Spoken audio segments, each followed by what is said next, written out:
are here to help you to find, take back, and keep your righteous mind. Yes. Our tribe, the Yamasee Native Americans, have just been confirmed with federal full recognition. Right? It was done this year, in fact, in South Carolina, with one of the strong ones. That's the Muskogee tribe, which is linked to us. Okay. And I don't know if Deborah mentioned to you that as my name York relates back to Ben York of Lewis and Clark. And that I'm a full-blooded, Yamasee chief. We call it Mika. That's the Creek word of the Native Americans, and it's chief. And so they're also filing that because on June 23rd, I think, back in 2003, the judge allowed me to speak before the court. And for the record, let the record show. Because they would tell me about the plea. I said I was forced to take this plea. I didn't want to take no plea. I was under duress. Right. Not getting my medication. I was being tortured. Right. I was sleep deprivation. I didn't know what I was signing. Right. And I said the lawyers knew that, and that's why he got that letter from Arroyo. He knows that all that stuff was messed up anyway. So I made a statement before the courts. I told them I am a sovereign, a retained sovereign of the Yamasee Native Americans, and our land has been confirmed of who I am. My genealogy has been confirmed that I'm a chief, and that y'all don't really have the right. I should be in the courts or in the custody of my tribe, but we have our own legal courts as recognized according to the laws of this country. Right. That went back and forth, and that judge, when he heard that was a different judge than Royals.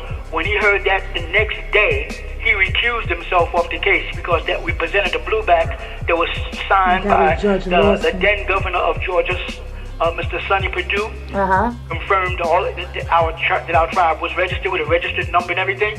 He didn't waste no time. They created some stuff about they used an excuse, but he actually that's why he really recused himself, because they knew that they couldn't hold me, and so they just, because I was arrested on my application when it spoke of my nationality.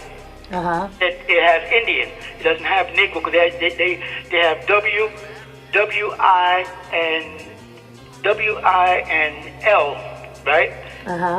W-I and L. W is for white, I is for Indian, and L is for Latino. And so all my forms and all my armbands and everything, the family has copies of that too. It said Native American, Indian. When they sent me to New York for my third evaluation, right? The psychiatrist there said on the document he is a Native American, African American. In other words, he's a black Indian. And then we did the research. They pulled up all the records on the Yamasee tribe, and in the documents in the 17th century, it says that the Yamasee tribe are African-looking, dark-skinned, woolly-haired Indians, but they are the indigenous people of the Hawaii. I'm bringing this up for a reason. Of the Hawaii area.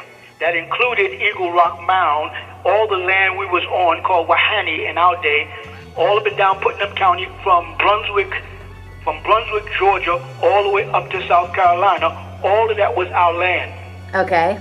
When I started petitioning, and they saw I was petitioning after I had already purchased the land that we were on and was building there, that's when they panicked. And they said Native Americans are starting to win their land back, because we were linked with the Washita, who had won all the land in Louisiana from the Louisiana Purchase. And that my name is in her book. The queen of that thing mentions my name, that my grandfather was married to her grandmother. So that is a confirmation of who we are. Great. Seals was brought in for the purpose of getting me out and burying me so that we could not claim all of our land as sovereign Native Americans, indigenous people of that land, or aboriginals. That's what started a lot of this mess. We didn't know this was going on behind closed doors. Right. And all the scheming and stuff. We thought it was really about them telling us what we could build on the land and what we could not build on the land, which we already had all the permissions to do everything anyway, but they were saying we didn't. And we would show them, and they would say, here, if we say here's the permit, you said we could build our building, which we didn't have to ask them as Native Americans, but I respected it. I said, I respect the counties and I respect their laws. And they just turned it against us. The whole thing, this whole case here that most people don't know, has nothing to do with no sex. Deborah could tell you, I could be a lot of things, but one thing I'm not is a pedophile. Right. They know that. Yeah, I could be a whole lot of I'm not going to say I don't have a lot of women. You know, I was a pretty good-looking guy in my day. You know what I'm saying? Before they beat me up in here. But you're not, yeah. And Deborah did explain that and how, there are so many witness recantations in this. That was all a setup. All they wanted was the land, and they get rid of me. Right. And so the point I'm trying to make here, so you can speak to me, is that this thing started with the Native Americans. Right. They found out Dr. York is really a Native American of African descent. They said, well, how can you be from Africa and be a Native American? Because in Georgia, the first people that left Georgia to go back to Sierra Leone and over to Liberia and Ghana left from Georgia. And they left from I forgot what they call it now, of course. But they left Georgia and went back to Africa.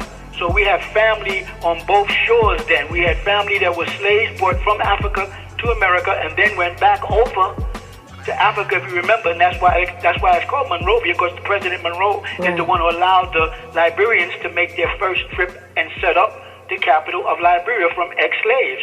Half of the ex-slaves who went back were Native American, black Native Americans of the Seminole, the Creek, the Blackfoot, the Shinnecock, and the Yamasees, and some of the Cherokees went over, and that's how you have both Native American and pure African at the same time. That's very interesting. And it's all on record. So now one of my sons, he had got all the documents. He went to Hague. He spoke before the courts. He spoke in Washington, and boom.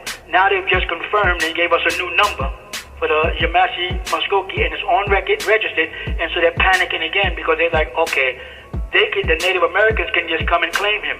Right. I'm on record as a chief, and they can't say I came up with this after I got arrested, because there's pictures of me with my braids and my full Native American regalia on. I mean, and records, and we did the files, and people did a check. They did a blood check. They did the DNA thing, and there's nothing they can do, so they're panicking. And that's whenever they do that, they try to heighten my condition in hopes that I would pass. Jeez. Match my drip. Soft ass niggas don't step like this. All my niggas bang for real. All my niggas be blood and grit. Couple folk homies represent. Get to the bag, not